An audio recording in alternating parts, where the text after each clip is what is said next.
2004 was an amazing year for cinema. We got so many great movies that year, like Shrek 2, The Incredibles, and my personal favorite movie of all time, Sam Raimi's Spider-Man 2. This movie right here is a cult classic. I can watch it anytime, anywhere. It is truly a timeless film in my opinion. However, it isn't just my favorite movie of all time. It also just so happens to be one of my favorite video games of all time.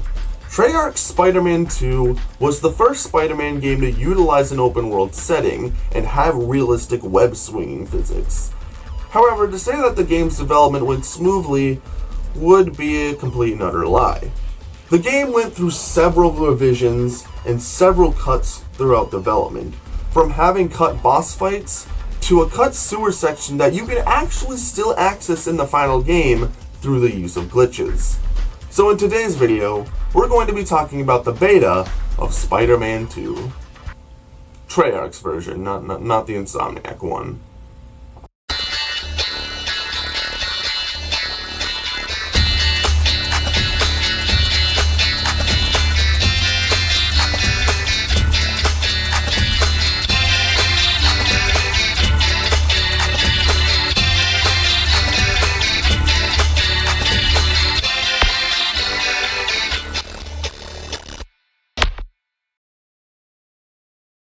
Development for Spider-Man 2 didn't begin until shortly after the success of the first Spider-Man movie game released in 2002. The physics-based web-swinging system was conceived by designer Jamie Fristrom, who wasn't exactly pleased with how the web-swinging system was made in the first game. The web-swinging system in the first game felt very static, and felt more like you were flying to your destination rather than just swinging there.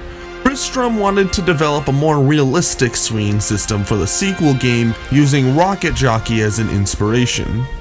While the final game uses an advanced raycasting system to automatically map points to web swing from, the original swinging system was much more primitive. Since the raycasting system hadn't been developed yet, the developers had to manually place the points where you can web swing from, which became incredibly tedious, hence why the raycasting system was made.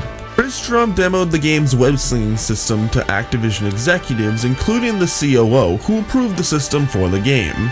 With a team of 86 people and inspiration from Grand Theft Auto 3, development for this new Spider-Man game began. Now there's a lot of cut content to cover, but before we get to any of that, I want to briefly talk about the early development build for the game shown off at E3 2003, a complete year before the game got released. This build has a lot of differences from the final. The HUD is different, however it doesn't seem all too different from the final. The draw distance is significantly lower, the lighting for nighttime is a lot more different, Spidey seems to be using the same texture used in the PSP port of the game, the sound effects seem to be placeholder ones from the first game. Swing around with them. There seems to be an extra UI element that tells you where their next web line will go. You could also go to random markers to play missions. Whenever a random civilian is in trouble, a text box appears telling you to go help them. The charge up animation for jumping also seems to be using its PSP counterpart. You could grab people without having to web grapple them. Originally, you seem to have a combo builder of sorts, with the thing telling you how well you did with each enemy attack. There doesn't seem to be particle effects for punching enemies. Also, I believe this is a debug build for the developers, as Spidey's health never decreases, despite blatantly getting hurt in some instances. It also seems like the thugs were originally drunk drivers. And that's pretty much all there is to say here. The build is currently lost media, so we only have bits of footage from E3 to work off of. Alright, now time for the more interesting stuff. The cut content. Several of Spidey's iconic villains were planned for the game. While the final game originally had Rhino, Mysterio, and Doc Ock, there were originally plans for Kraven, Scorpion, Calypso, even Venom was considered at one point. However, while these particular villains didn't make it into the game, they did eventually see life in the sequel game, Spider-Man 3, released in 2007. Some of these villains made it exceptionally far in development, as evident by the remnants left in the game's files and post-game content. Kraven was originally going to play a major role, as unused voice lines of him are in the game's files. Calypso, her name will be the last that you hear. You've responded at last. You were also originally going to fight his lover, Calypso. While the boss fight didn't make it into the game's story mode, it did make it into the post-game arena mode. Yes, this entire cut boss is still playable in the final game through post-game content. That's actually pretty cool. The Lizard also made it really far in development. He was shown at the end of the E3 2003 trailer. Models were made for the Lizard's minions and the Lizard himself. While you can see and fight the minions in the post-game arena mode, the Lizard himself doesn't seem to have a model in the game. However, you can catch a glimpse of it in the cut sewer level in the GBA port of the game. Speaking of which, this sewer level was originally going to play a major part in the game, as it was essentially going to be an extra layer to the city. We had this super quirky and gigantic sewer system that was like a hamster maze of varying spaces that you could swing and crawl around in, and some of the bosses were going to be down there. We had encounters down there, and it was completely insane, and probably in the last 4 months of development it was clear that we had to cut it, and that was a sad day. That was a good learning experience for me. Time does pass, and eventually the game does have to come out. Tomo Moriarty. Now, while this sewer level got cut, remnants of it actually still exist in the final game, and you can access it through the use of glitches. However, it's very incomplete and glitchy. Black Cat in particular was meant to be more sexually appealing, not only in appearance but also in mannerisms. This was changed due to Activision feeling uncomfortable with how sexualized she was. As a result of such, her textures and animations had to be changed last minute to be more family friendly, for lack of a better phrasing. We made Black Cat really sexy, and we planned on that. And I remember them coming back and saying, she's too sexy. So we had to go in and fill her out a little more, and then we had a lot of the cutscenes and moves that sold that sexiness of her. So we had to go in and lift cameras, change some poses so that she wasn't swinging her hips so much, trying to not have her feel so flirty towards Spider-Man. I remember doing a lot of those changes. James Zachary. There was also going to be a stormy weather setting as evident by a piece of concept art, but it never made it into the final game. Now, to end this section off, I found a plethora of concept art, beta images, and other fun images relating to the game's pre-release. Here's a compilation of those images.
And that was the beta for Treyarch's Spider-Man 2.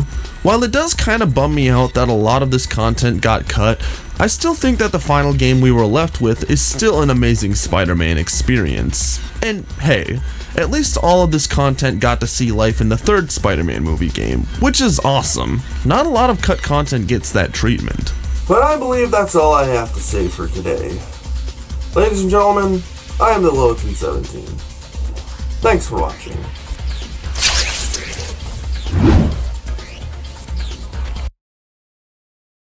I wanted to take a quick moment to plug in a new series I'm making called Indie Dev Adventures. Basically, it's a game developer vlogging series I'm making to show off the development of my indie game, Traveler's Inning, which is a third-person shooter 3D platforming hybrid heavily inspired by Shadow the Hedgehog and Jak 2. If that's something you're interested in, you can click the Indie Dev Adventures playlist in the description below and follow the Traveler's Inning game build page. Again, thank you all for taking the time to watch my content.